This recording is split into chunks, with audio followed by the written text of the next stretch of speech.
Britain, global warming, every year on year, the first harvest is getting earlier. End of May, the first harvest. In France, earlier still, second harvest of certain crops can be seen. And the last harvest of St. Michaelmas getting later. St. Michaelmas, the date when the devil fell from heaven and fell into a blackberry bush and spat on it or urinated on it, depending on where in Britain you come from. So you shouldn't eat or pick blackberries in Britain after the first week in October, because they've been cursed. Also the patron saint's day of the police. And the Lord Mayor of London is elected on this day. Wild coincidence.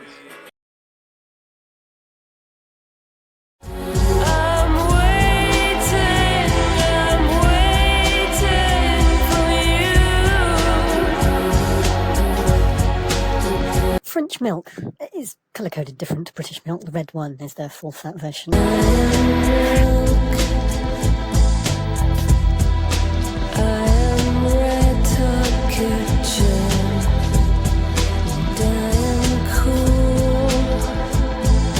That is anything from 3% to 6% fat. I've seen 9% for volume.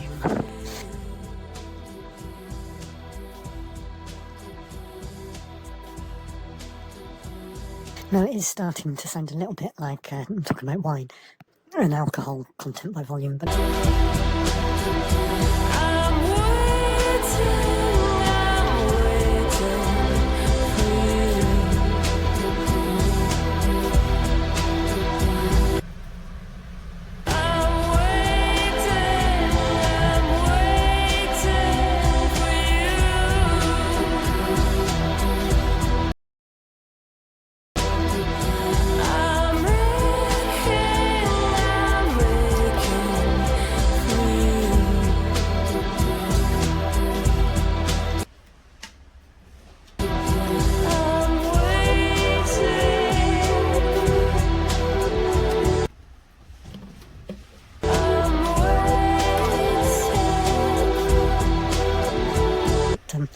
I do love milk, similarly.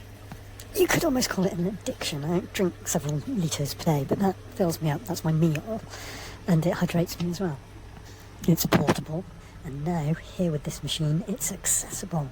Apart from, to cut to the chase, I was a bit disappointed. It's low-fat milk. I suppose the fat's going to be a heavy machine to churn it up, and get it out, and then it's going to stain and make the machine smell. Need cleaning all the time.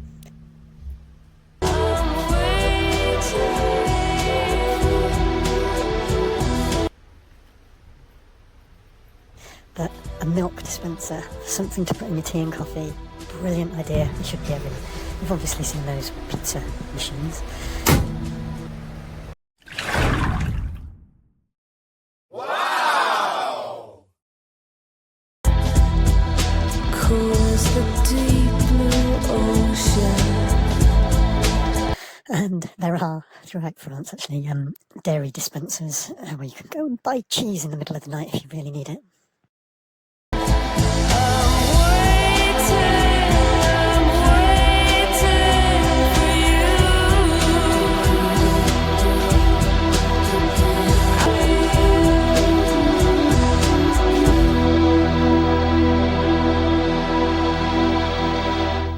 What did your daughter do at school today? What did your daughter do at school today? She may have had her...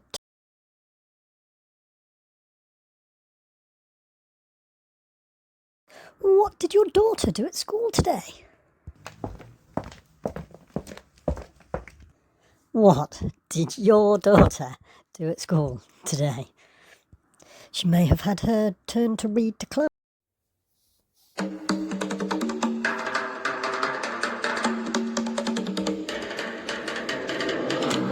To read to class, disrupted by more challenging students, intimidated, and doesn't want to read to class anymore, despite teachers' efforts. Meticulous and extensive strategies.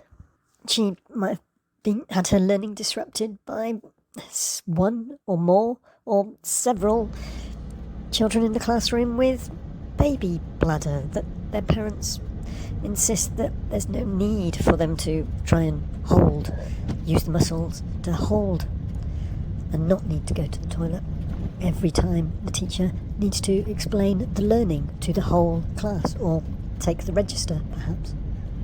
Your daughter may have used her pester power that you'll be more than familiar with at home. Can you resist the nagging? The mithering, it tends to be called in Northern England. Nagging, it tends to have some negative connotations for women of yesteryear for some reason, in my mind.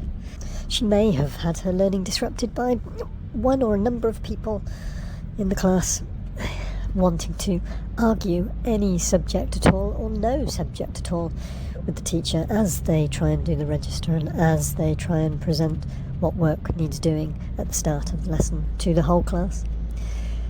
She may be the persistent arguer. Do you insist that the school mollycoddles your child? You may be insisting that your child and their immediate needs, however inspired they are, come first before another 20 or 30 other children all at once. We'll come back to this, of course. As always, the images here tell one story, and the dialogue are connected, but another story. A town that gets described as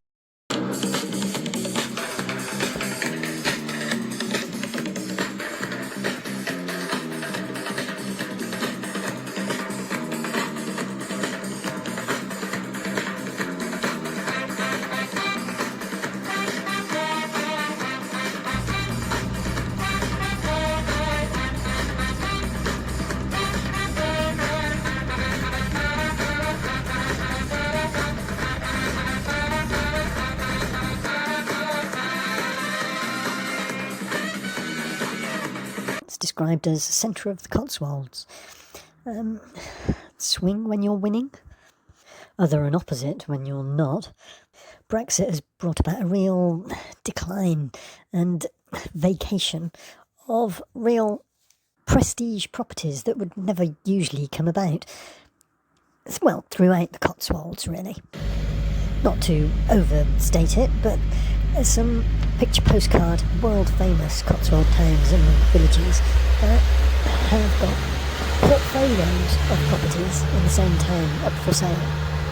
These are properties that would usually never come up and be kept in the family because they're just so hard to come by and have an innate value.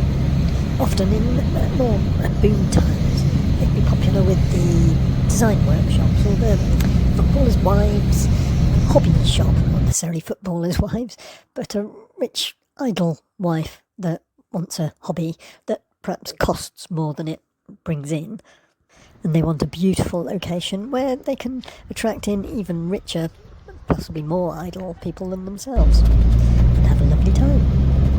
Lifestyle choice properties, individually and as a whole, are often going to be foreign owners, and they're just leaving Britain, leaving the countryside in droves and the country, and no one's noticing.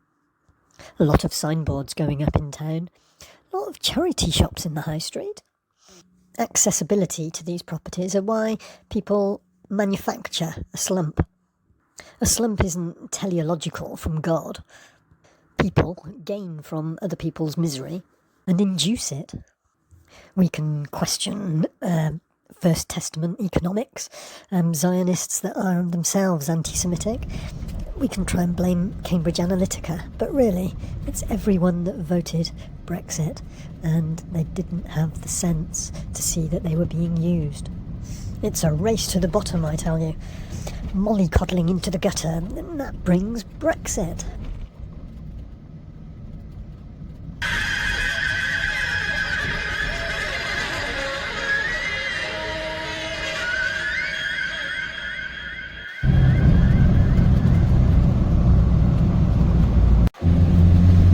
What did your daughter do at school today? What did your daughter do at school today? She may have had her turn.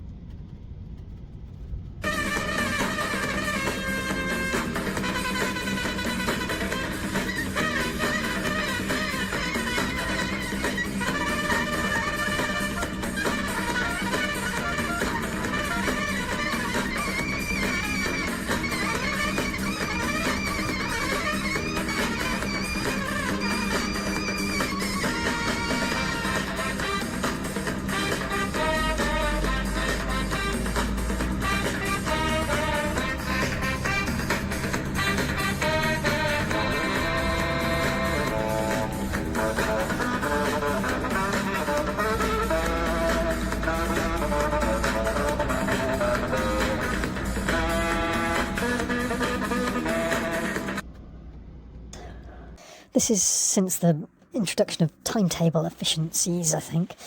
It's slightly, well, since teachers have become more and more qualified, they've become more and more expensive. Certainly in boom times, people could just walk into better paid jobs in private industry. But now, private industry people are scrabbling desperately to get some reliable, dependable income, like teaching. Timetable efficiency has meant that, well, before mobile phones and instant access internet, schools had to give less lessons to individual teachers.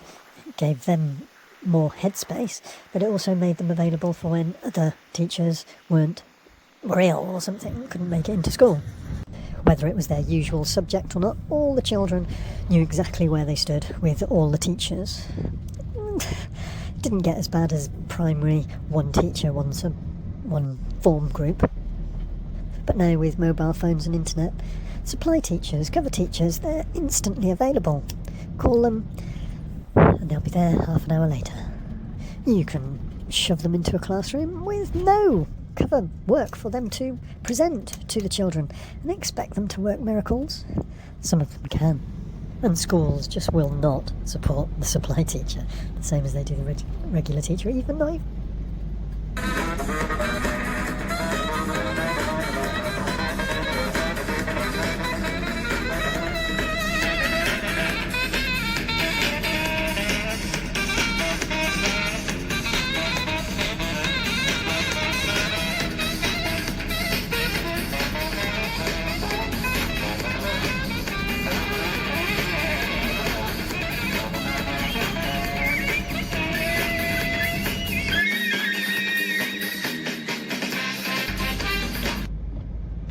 close. The children, they've never met this person before. They're supposed to do what they're told. Now, it is really the most natural thing in the world not to do what a stranger tells you just because you're in a different environment where the school tells you you must. But at the same time, the highly investigated and qualified supply teacher isn't there to hurt your child. Your child is there to hurt them. One child that needs to be listened to in one class is abusing, basically, the rights, the human rights of 20 or 30 others. So often meeting that child, it's like, you just know what the parents are going to be like. Often they work at the school. One department may be 2 staff down, but to ask for the cover work for the children, you're belittling the teacher. I know, can't get my head around that either. But you work through an agency as a supply or a cover teacher, and that agency gets feedback from schools. Any student can create any situation, and it can get reported back to the agency that the teacher has been made to feel that way, not the student. But your daughter wants to do her own investigations of what the supply cover teacher is like. They don't want to depend on what the school and what the assessment organisations have to say. 14 can be a difficult age, especially for a girl. What's that, about year 9 usually in the UK? This new person in their life might become as important to them as some of their other teachers. They need to experiment and see what they're like. They need to test them, and that comes in many different forms. Many of them constitute the child assaulting the teacher. Not all. Some 14-year-old girls are very developed. They feel the need to squeeze past the teacher unnecessarily. They're experimenting on them. Some run round and round the class, like chasing, and they're sort of wanting you to block their way ever so slightly so that they can't cause such disruption and build up to such a crescendo. They have no obligation to stop. You might think, well, if the teacher can't do it to them, they can't do it to the teacher. I'm sure you know where I'm going with this. It's nonsense. Makes a useful adage, but nonsense. Judges, like judges in courts, go through a process, essentially a victim-blaming process, according to what complicity there was. Sadly, in America still, there's some Republican judges that ascribe she was begging for it mentality to some of their judgments. Your daughter and her friends may well have ganged up on the supply teacher and behaved like a pack of dogs, really, throughout the lesson, loosely calling it here a lesson. A class full of children can really act together like a pack. It's quite an amazing thing to see sometimes. Existentially, it can create almost an out-of-body experience. When you've got, more usually half a dozen, it takes that many to form the pack, you see. But sometimes up to 20, it's often girls. The 10 to 20 girls, including your daughter possibly as the ringleader, have been shouting and barking their need, their instructions over the instructions that the supply teacher is trying to read from their regular teacher. They're not wanting to work, they're wanting to descend on the supply teacher as a pack for the whole of the hour. This can be physical crowding, it can be just shouting out one after the other all at the time, getting louder and louder. I don't want to use the word frenzy really, but on rare occasions your daughter can work her way into a frenzy of this pack activity, much the same as a football crowd can act like animals.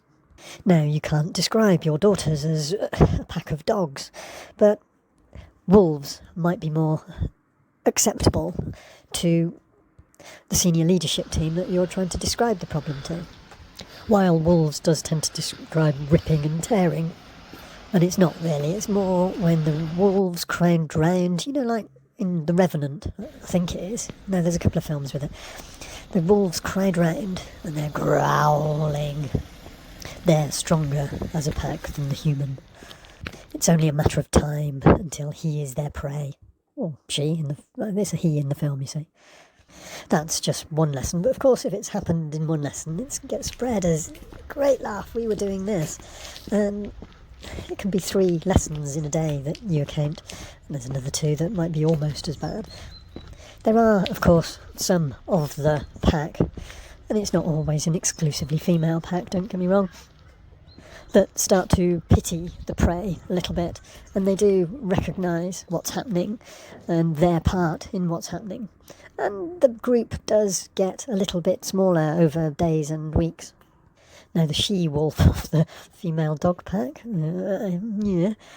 obviously isn't always, but maybe part of the senior leadership's team family. There may be a husband and a wife at the school. And that doesn't mean that the children are automatically going to be horrendous. Far from it. But they're likely to have a distinctive, very passive-aggressive, strong whip snap to their tail, even if they're model pupils. Now, you think this pack of dogs is a metaphor, perhaps an analogy, a simile.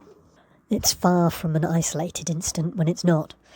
Completely out of the blue, you will get a girl, when the teacher walks up to them, asking them to be on task. They don't want to stop doing some taking selfies of themselves and their friends. She doesn't want to be asked again to try and get on task, please.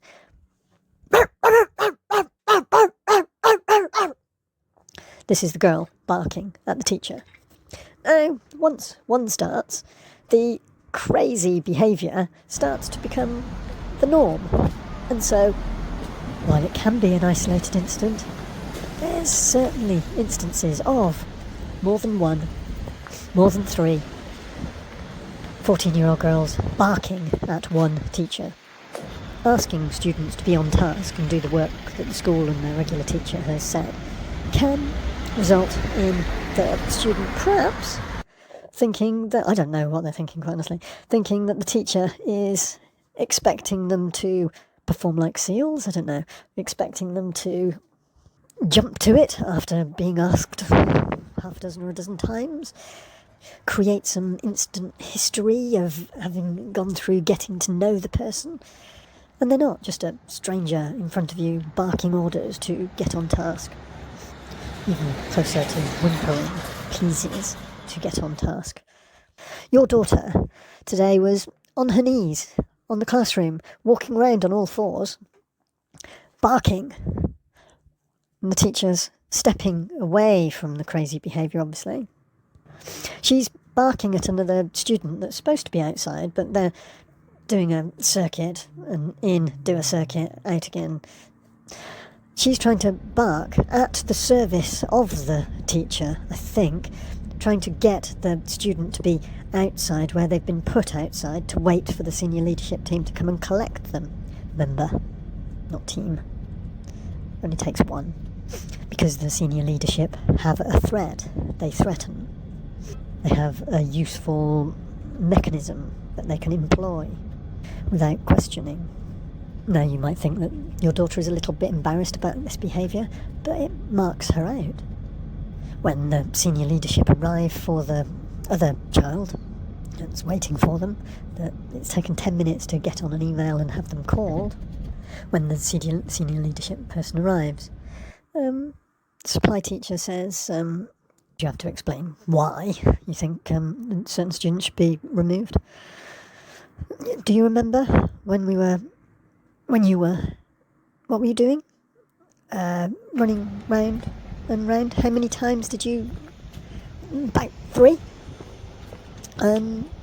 I felt uncomfortable about it, but I did put my arm out or try and cover the gangway so you would slow down. You made the right choice and stopped, but then you changed your mind and pushed on through the teacher. I mean, I wasn't offering any resistance, so I didn't get pushed over. And how many times did you run around the class? About half a dozen. I think that's probably more like it. And are you feeling okay about, you could perhaps share with the SLT call out, what was our interaction like earlier in the lesson towards the start?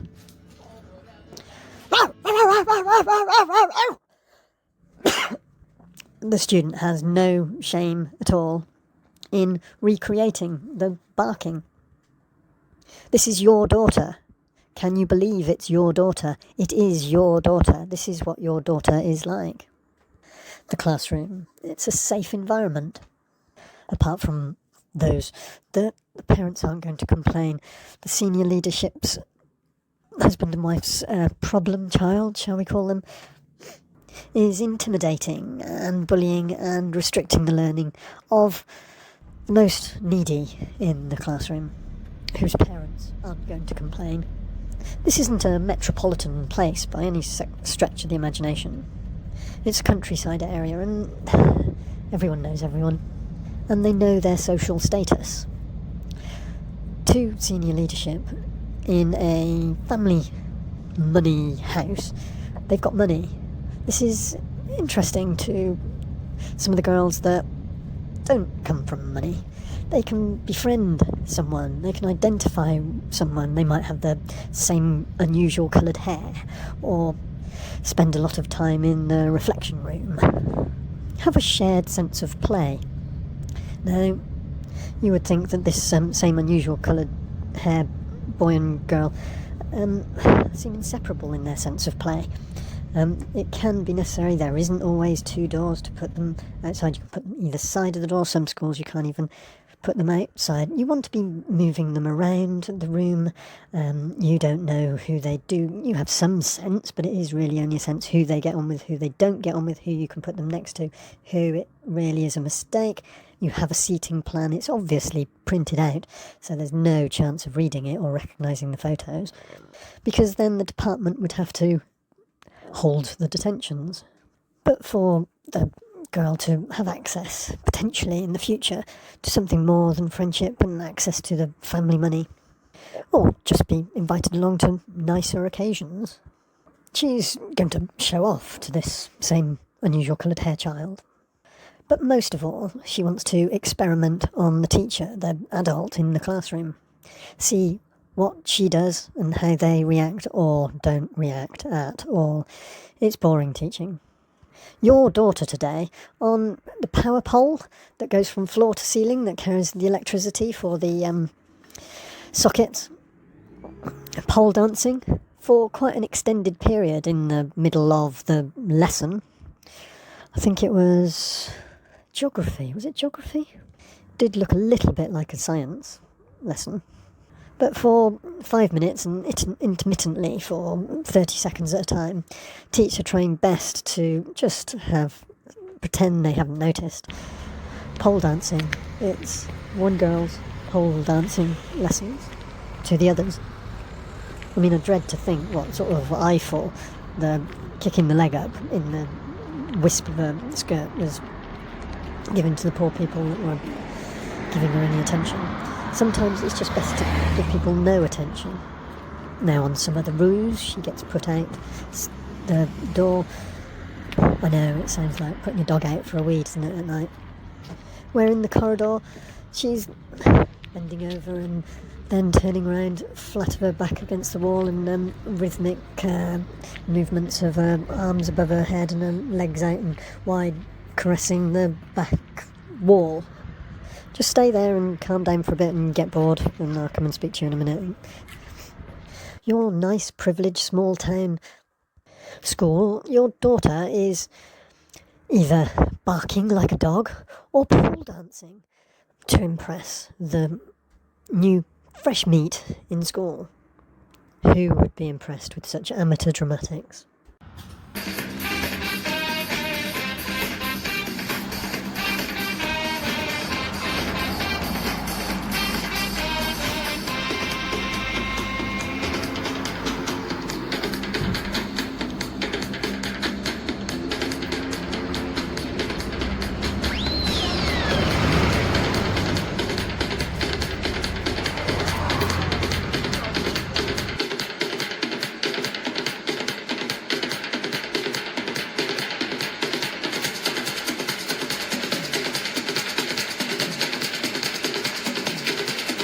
That goes from floor to ceiling, that carries the electricity for the sockets.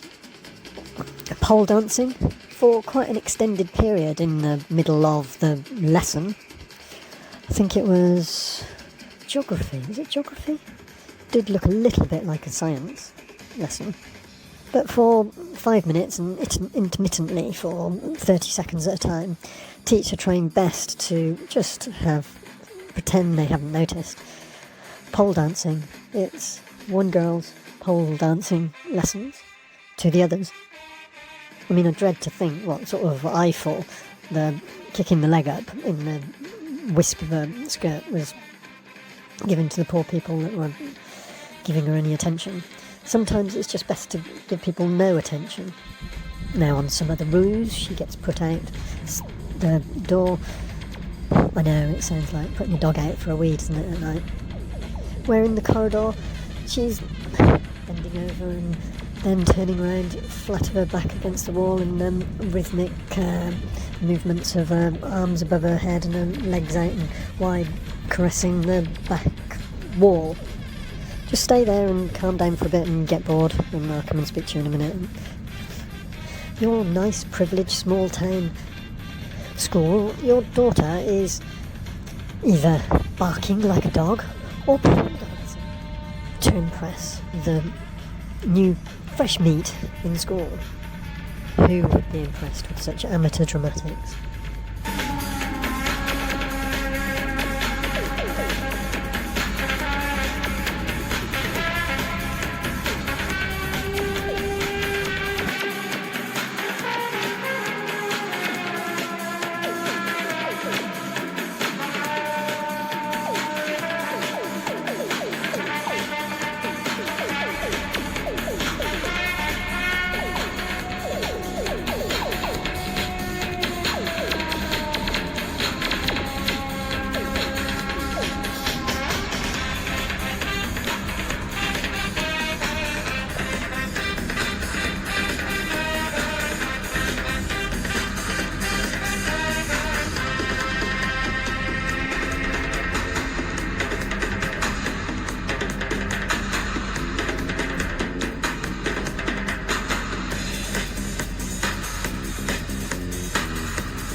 What did your daughter do at school today? What did your daughter do at school today? She may have had her turn to read.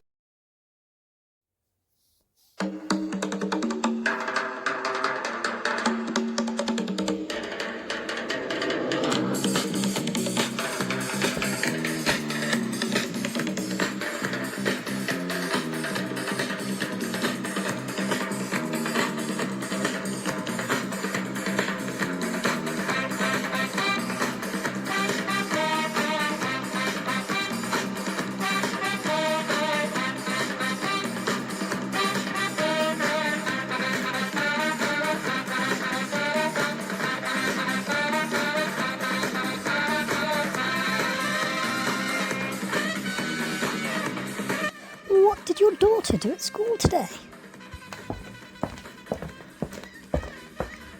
What did your daughter do at school today?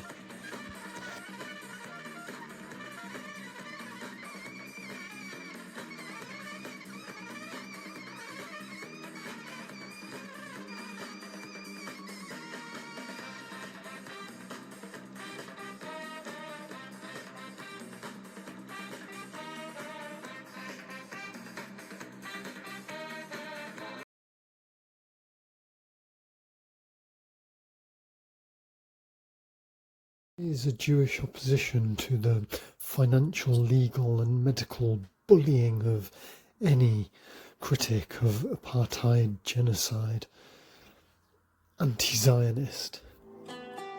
Oppose the constriction of Palestinian enclaves that are all that is left of a diaspora Palestinian state.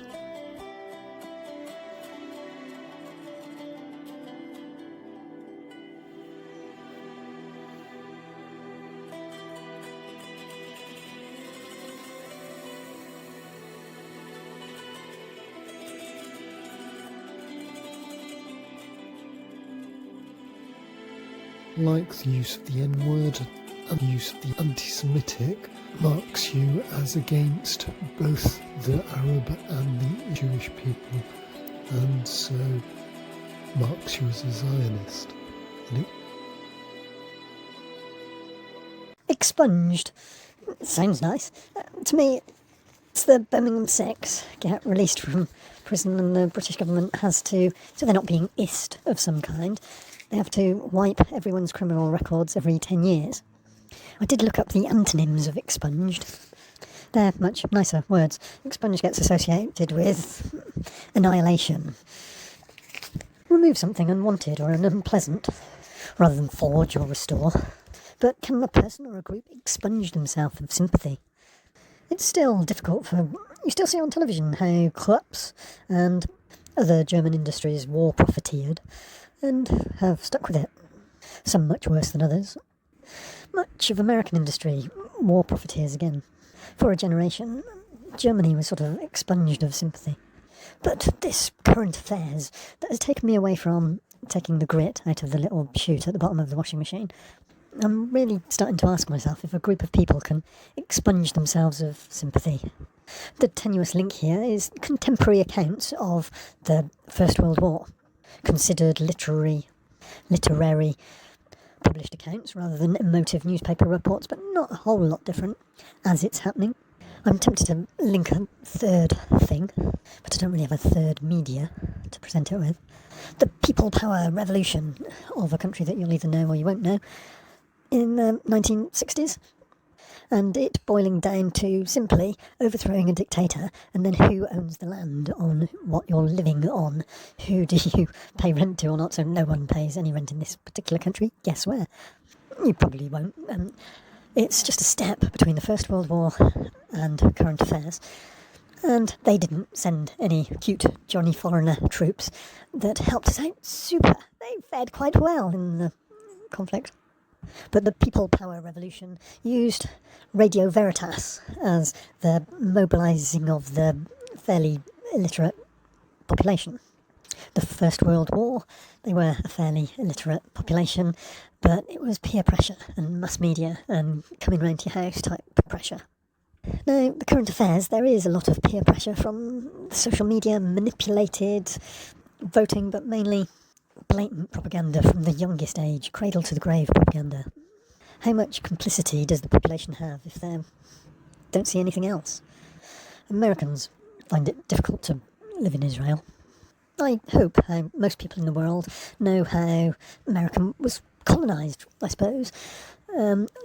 Encourage lots of people from all over the world to America, China and Europe, and what now, Afro-Americans, and displace the people, the native Indians, because we didn't know what to call them, settle their land and, over a very short period, kill off all their food supply.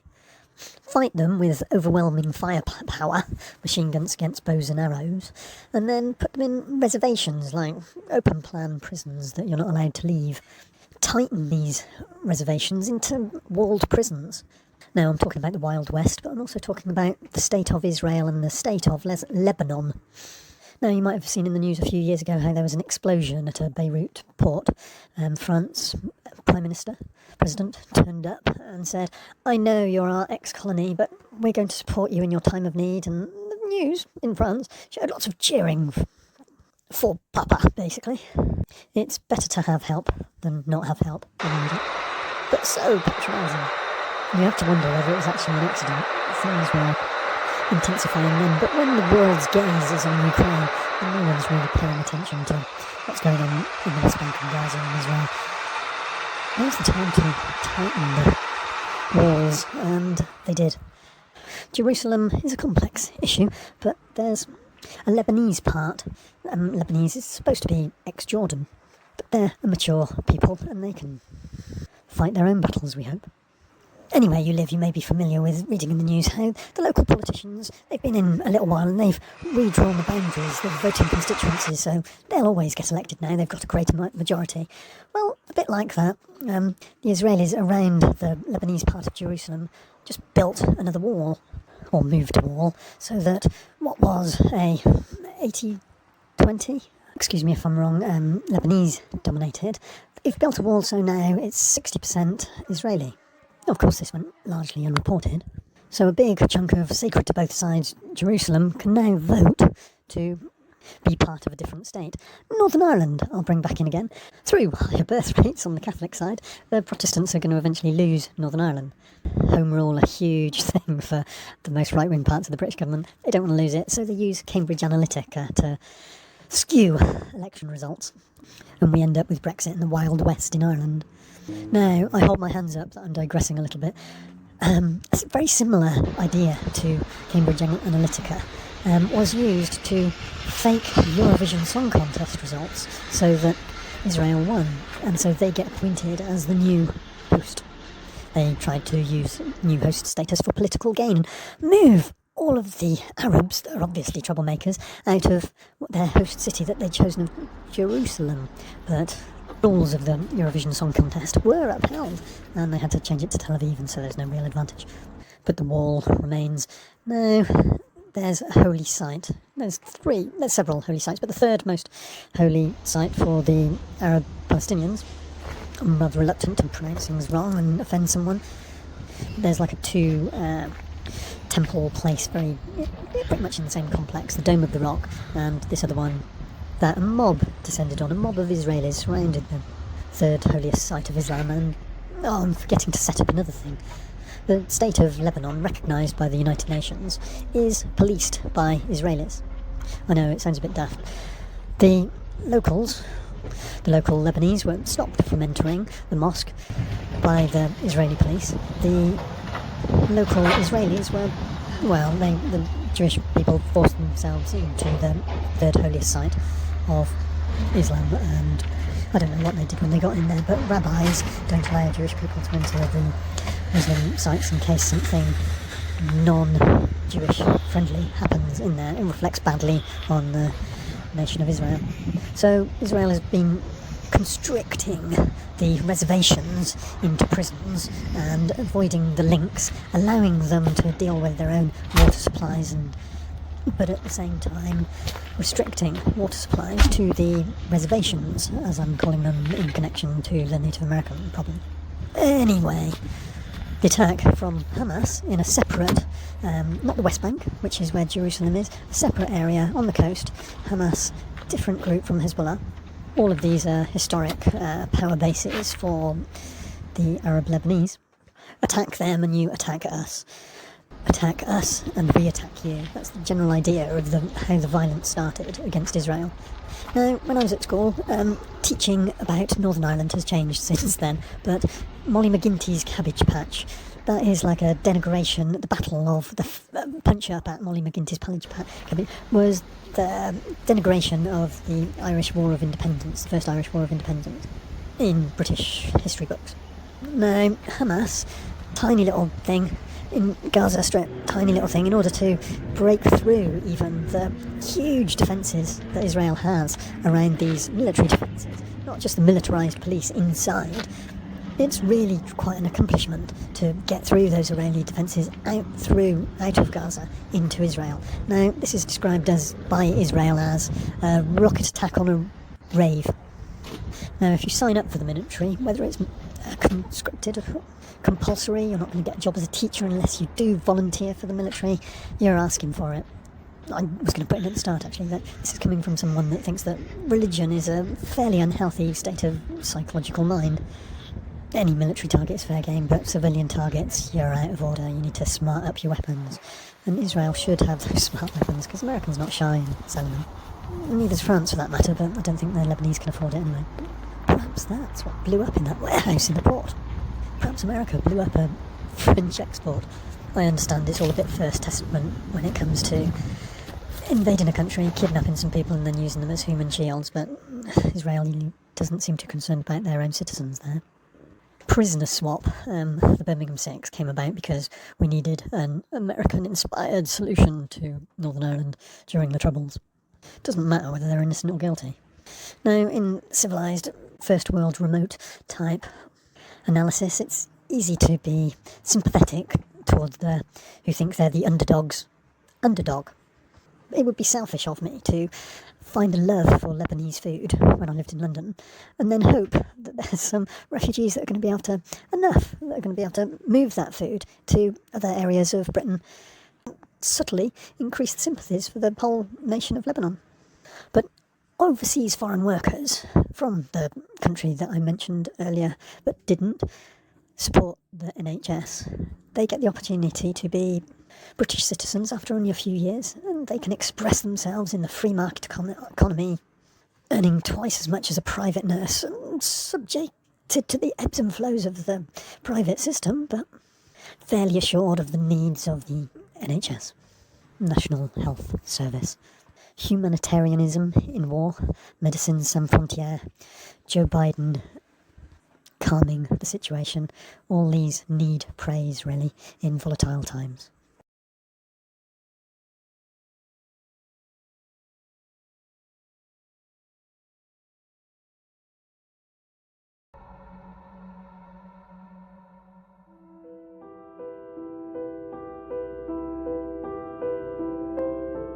This is George.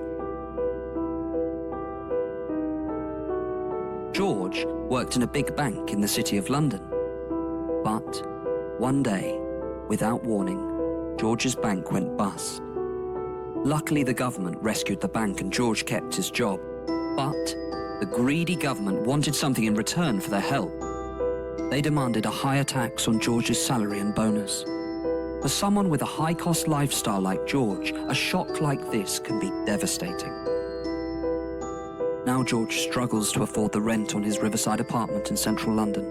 The tyres on his Aston Martin are wearing thin and are barely road legal. Unless George's situation improves, or unless someone like you helps him, then George may even be forced to walk past the next Savile Row tailors and buy his suit from Topshop or Next. Even if George had anything to celebrate, he can no longer afford the champagne to celebrate with. George is not alone. Countless others are suffering like him, and no one knows how long it'll be until the good times return. With your help, George can turn his life around. A simple monthly donation from you can bring a bit of sunshine back to George's life. Just £395 will help him celebrate minor achievements with a magnum of Cristal champagne. As little as £900 will help George buy a new set of tyres for his Aston Martin. £2,000 can help George recover his self-esteem with a suit from a prestigious Savile Row tailor. But even a small amount will help. Just £200 will buy a meal for George and his girlfriend Experience. Just £200 extra will buy the drinks. By adopting a banker, you won't just be supporting someone like George in a time of need. You'll also be supporting the trendy wine bars of the City of London, the luxury car makers of Italy, and the tailors of Savile Row. You'll be doing your patriotic duty to support Britain's greatest industry in its time of need. And when the good times return and George gets his bonus back, the taxes he pays will help fund the public services that the rest of you scroungers depend on. So please, until the good times return for George and those like him, will you give today? What could be more British than an antiques market? Well, I don't know if it's British, perhaps it's London in Scotland, perhaps it rains too much. It does rain quite a lot in Wales as well, and Northern Ireland isn't part of Britain really. What could be more English than an antiques market? On a sunny summer's autumn, whenever you're watching this football. No, you do still get antique shops and cute small towns, but they are a little bit few and far between. They do track some of the South Korean tourist market that arrive on the coaches and try to see the whole of the area in a short period of time. I don't know if Americans are seeing them as bargains at the moment, but in America, don't they all get their antiques from those storage lock-up garage crazy guys bidding for mystery items? No, there are those two guys that drive around in a van, knocking on people's doors, saying, have you got any antiques? I don't think they really do it like that today. They're much too high market for that, and they sell it all on the internet. But it's a real trawl, I think. I used to live above an antique shop, an old Polish guy that had jumped over the wall, the Iron Curtain, to get into Germany. He was a bit of a hoarder, and taken time finding these things, like being surrounded by them. He was a bit reluctant to let go of them for pocket money. His shop, was just round the corner, next door but one to the chandelier shop. It's quite an amazing place to walk into, full of chandeliers that you wouldn't be particularly keen on having in your own house, but as a bulk thing, they're absolutely amazing and beautiful, and expensive, and heavy, and would bring down the ceilings, and even sag the beams. People do have to reinforce their floors and ceilings to have chandeliers. Huge shop, that one. They do have other things. No, it wasn't so many years ago that the trendy old town bars, just opposite, there used to be another order of antiques. This shop was almost rarely open. All glass on two sides, full to the rafters, with things that were obviously not junk, but they had something of an arrangement to them that made them look like pure tan. Whenever you went out for a night on the town or on the pole or whatever it was called, that antique shop, the Hoarder's Antique Shop, would have its own draw to your attention, just as much as the bright lights. No, eventually he died with all his stock still in the shop. It was sold off, and this man that everyone thought basically lived like a tramp, £1 million, much significant amount more than £1 million, and this was when £1 million was worth something. He wasn't so daft after all. He knew what he'd got, and he knew something when he found it. Antiques Roadshow has just started up on BBC again. I haven't noticed it for years, I don't know why I have recently. Where the general public go along to a fine period building or mansion or country estate, a stately home perhaps, and have there often tat, often jewels, often real obscure things, a few illegal things, valued by experts. Of course, just like America has its yard sales, we have car boot sales. car boot sale tends to be a lot of yard sales all put together, just selling out the back of your car on a little wallpapering table. And obviously there's the semi-professionals set up. Now, a flea market is something slightly different. This is often a collection of people that have made their own personal trawls of charity shops, I'd say. Charity shops, many and varied contents, flea markets, specialist stores. Car boot, many and varied stalls. Charity shops get much more expensive. In France, though, it's really seen that much by way of antique shops either. Perhaps the rents are pushing them out. I have seen antiques markets. Of course, they're called brocante. I'd say that the French brocante is very overpriced compared to the English one. I suppose it also depends how long it's been in town, but I think the French tend to avoid brocante markets. They might have a cursory glance, but they don't really look as if they've got any intention of buying, but perhaps that's like a haggling technique. They don't even look very interested. But a French brocante market in the town square has an awful lot of tat. You wonder why they're dragging it round from town to town, the traders. Sorry, I'm using traders as a swear word there almost, aren't I? Where it's a word a bit like a god in America. Is it not? Traders are the American dream personified. Old French postcards I always like looking through. We get droves and droves of them. Nicely categorised by region and town. The big old brocante barn that used to be on the side of the tree-lined road along the Isère River, heading off to my alpine town on the B road if you're not taking the péage. I noticed it closed down the last time I drove by.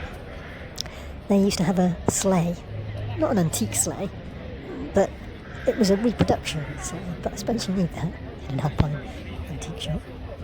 You never know when that tourist chalet complex is going to meet that focal point. Horse-drawn sleighs aren't just for Christmas with Santa and his reindeer. Is there a business to be had at making and renting out large horse-drawn sleighs for a couple of months a year? Or would it not even pay the storage? British charity shops are a fairly small affair. They are shops. You do get ones that have furniture, tend to be the one thing or the other. Much more of the one than the other. Disposing of your unwanted furniture is rare, but unwanted building materials, it's unheard of in Britain. But France, the M&S, you'll get lots of timber tiles, old windows, old doors. What would be in Britain architectural salvage? There are some, even in Brick Lane in London, piled high in good hoarder style. I will show you around my little hoard of building materials sometime. But we'll stick with antiques for now. I did fairly recently work with a couple of guys that were very keen metal detectorists. I had to keep away from them. They were quite interesting. They picked some poor sites because it has to be a licensed site and they can see them coming. But it would have just been a hobby that would make me more of a hoarder. Here we're contrasting a British antiques market and a French M&S brocante charity shop, hall, barn, depot, entretien, warehouse. Gone are the days when Americans flooded over in the 80s and bought up a load of European antiques. And then there's the post-war period, of course, when the Guggenheims were grasping for all the art. Now, the British have taken advantage of the White Russians and their exodus after the revolution, all their worldly goods and genetic lines. Then, of course, after the French Revolution, all the prestige product artisans would have fled across the channel. Antiques traders, shall we call them, scoured the chateaux and the auction houses and brought that over in droves. They were even almost as unpopular as the petty aristocracy that fled and were working on the streets of Britain. Benjamin Franklin, the American, a spy, an agent provocateur, and borderline professional sex pest, where he found the most fruitful places to lay his plans of men to the meek and the mice-like, distrustfully playing in both camps and against both in a quite current affairs type of way, which got First Testament type results. If Benjamin Franklin fluttered the cash at the dance halls, he got all the intelligence and gossip he could need, all the malleable and all the blackmailable, though he himself potentially very fluid in his sexuality. Viagra, I don't know if it was around in Benjamin Franklin's days, but look up another video that I've done on Viagra. That'll suit the opportunist, if you've never heard of it. If you had the right metadata, could you flip Viagra?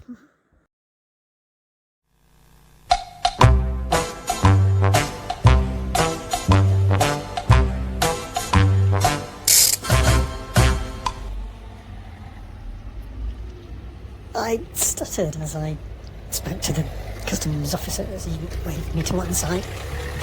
Always it's where have you been? In France, jumping off at Dover doesn't really work for what they mean. Chamonix this time. Usually it's Chambéry. And strangely, for the first time in like a dozen times, I wasn't checked going through British customs. I do wonder if it's got something to do with me saying to the British bloke on the other side, on the French side, looking at my passport, when he was doing a business or holiday mainly, and a couple of job interview type things that you went to anything. So I got put in the holiday category. Every time you drive over onto the ferry now, your passport gets stamped. So on the way there, on the face of it, they were innocently saying to me, just show your card, it says your card, and they don't stamp your passport. Keep it chatty when you're talking to customs. My main concern is someone is sometimes going to say that, oh, you live over there. Oh, that means your car insurance might not be valid in England with your British motor. And anyway, in my loading, I've managed to momentarily put my French wallet with my carte de séjour in a pocket in a bag that I then loaded a whole van's worth of things on top of. So, though I was actually taking a €120 detour into Germany to try and pick up a leisure battery, a Bluetti. I couldn't actually buy it because I didn't have the bank card. And they reckon they didn't know I was coming, so they couldn't release the stock.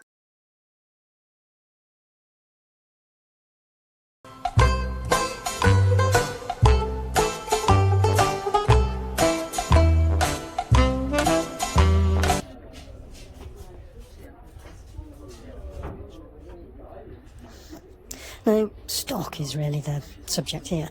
There's a second-hand shop, I suppose you'd say, Vetments clothing, in a little setback from the main street of Chamonix.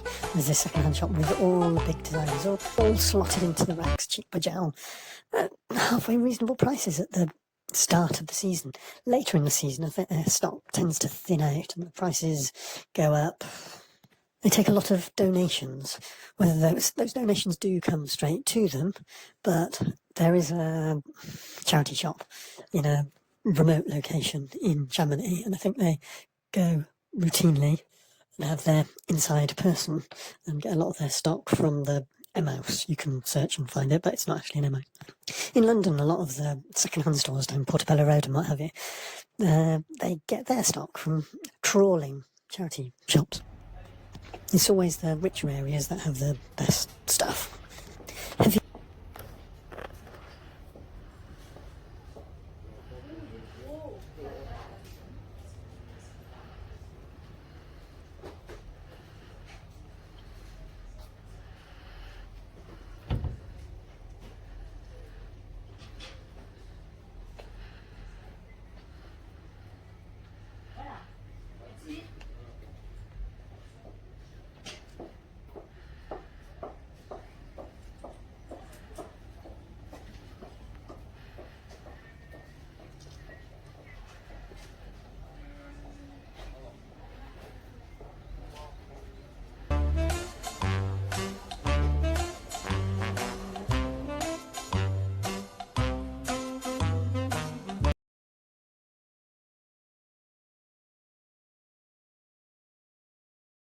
The snowfall over my mountain road shortcut to work for the week.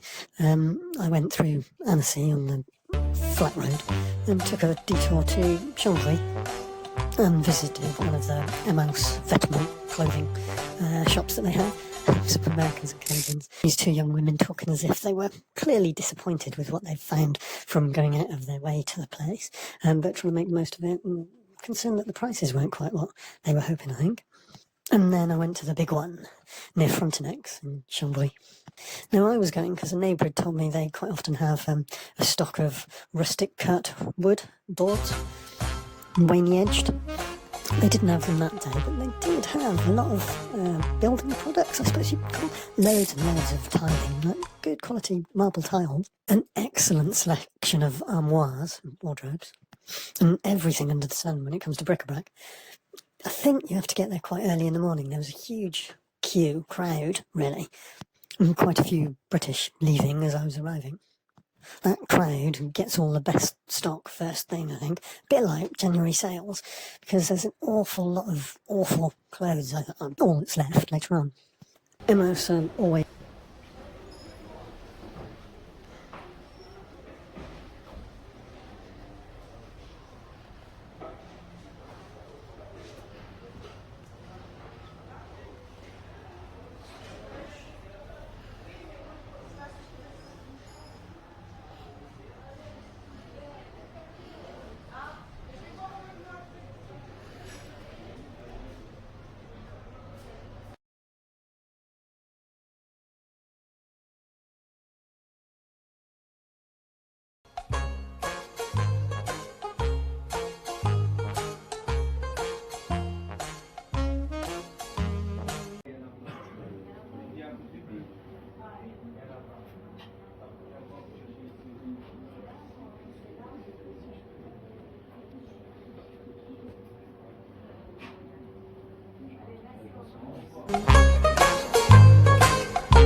is staffed by Africans, and there's local volunteers as well as that. But the local volunteers very much take the instruction from the permanent Africans, but then the local staff are the more trusted when it comes to money and things. They deal with all the money. I was slightly uncomfortable with the setup because there's this big Arab fella that seems to be the overseer of all the blacks, like some traditional archaic system of 1,000 years ago. And all the people that aren't volunteers, they all live on site in something that's been built for them by Emmaus. Very nice accommodation. Don't know how big it is and how many people live in one of these quite small terrace of well-appointed and well-designed, nicely detailed huts, I'll have to call them. But I was intent on trying to buy the materials that they were using to finish off the next phase of the staff accommodation. But the Arab overseer had taken a dislike to me anyway. He sent me off with this chap that didn't really speak English, but he was ordering me to be speaking English with his colleague. I had a pleasant chat, saying as we were walking away, I think it is difficult for you, but let's make you look good in front of your boss, okay? And he was all smiles. But the big Emmaus in a decent-sized town, it's a very different experience to British charity shops, which tend to specialise. You never get the building materials like you do in You get separate furniture shops, you get separate clothing shops, you get bric-a-brac, but you never get the building materials, which we need this in Britain. Reuse, recycle, repurpose, whatever it is. Please like and subscribe. What did your daughter do at school today? What did your daughter do at school today?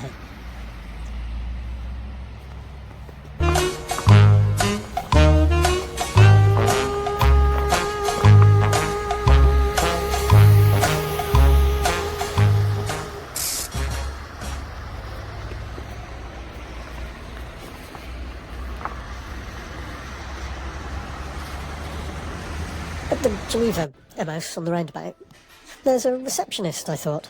I went up the stairs. Till I came back down, I had to look round downstairs. The African guy who I thought was a receptionist welcoming me, absent-mindedly greeted back without really looking. He's there talking to himself all day long, I suspect. But it's not constant. It seems to be sort of stimulated by people walking in. But it does give you a little bit of a dimension on what's being done there. Is it the journey or his stimulus to make the journey in the first place? I just go there looking for a cheap pair of jeans and I get upset or offended when there's a old gent sort of trying it on with one of them. And the female workers seem to accept it as an opportunity. But perhaps the receptionist is an opportunity for the ladies. He was a handsome guy, and obviously if so customer facing, he's going to be malleable.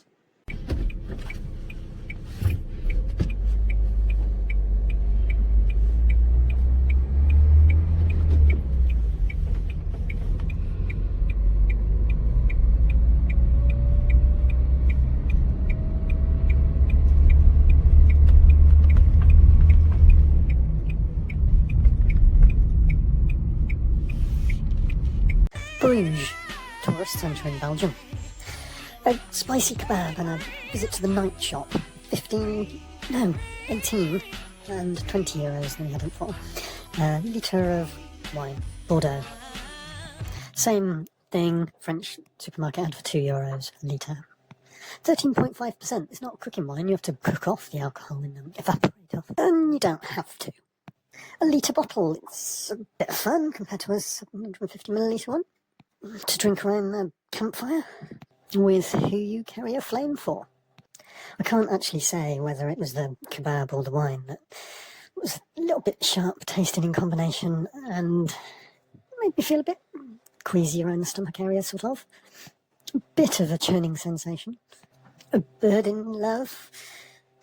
Fluttering and a spot of flatulent wind. Not enough to make those flags blow. The subject today is gut rot wine. Is it really that bad? Why have I included what not in the title? What not refers to Chenet wines. These are a couple of other very cheap wines that ferry companies heavily promote and subsidise as their duty-free wine. You'll also find it as an option in newsagents in England and more widely Britain. I've included both the Merlot version and the Cabernet Sauvignon. Now, these didn't have any strange internal effect other than the alcohol content that was intended. However, they taste like a fruit juice, like Ribena or blackcurrant, or other grape juice that's had all the sweetness and sugar taken out of it. They're very fruity. If you wanted to give wine to children and you like it, be able to put a bit of water in it for them, these are the ones to go for, I would say. Alcoholic Ribena. It's not more subtle than putting vodka in Ribena, I'll give them that much. While I'll put these in the piss poor bottle of wine category, not the same as the acidicness that you get of Ardèche wine.